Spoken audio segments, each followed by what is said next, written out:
Okay, so we are on part 1 of the 5.4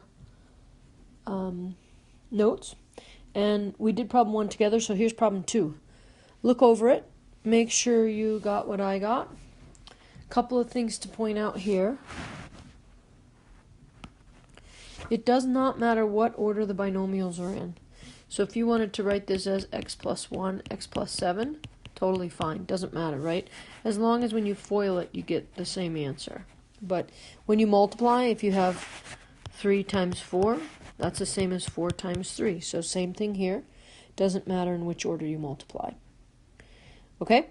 So now number 3. Okay, here's problem 3. Check it. Make sure you got what I got. Now it doesn't matter, again, if the 6 and the 2 are in different places or not. So this 6 and the 2 here, they could be switched, because you'll still get a 12 right here, and the 2x would be here, and the 6x would be here, but it doesn't matter in terms of our final outcome. So notice that I made a list of my factors of 12 right here. And I know, because of what we talked about earlier, that my factors of 12 have to multiply to 12, but they have to add to 8. So once I list them, I know I'm looking for a sum of 8. So 4 and 3 doesn't work, because they add to 7. And 12 and 1 don't work because they add to 13. So I know that my factors then are going to be 6 and 2. So that's how I figured out what to put on my factor box over here.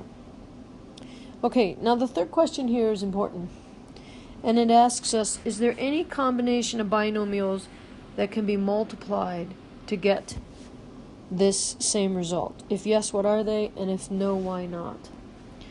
So the answer to this question is no.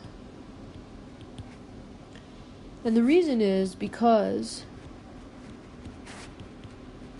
you should take these notes, 2 factors, if you don't already have them, that will multiply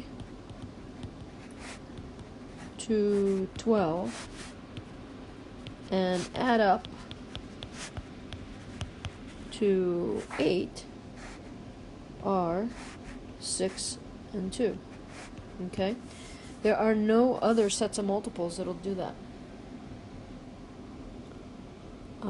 So that's the answer to question 3C. Make sure you got that one right.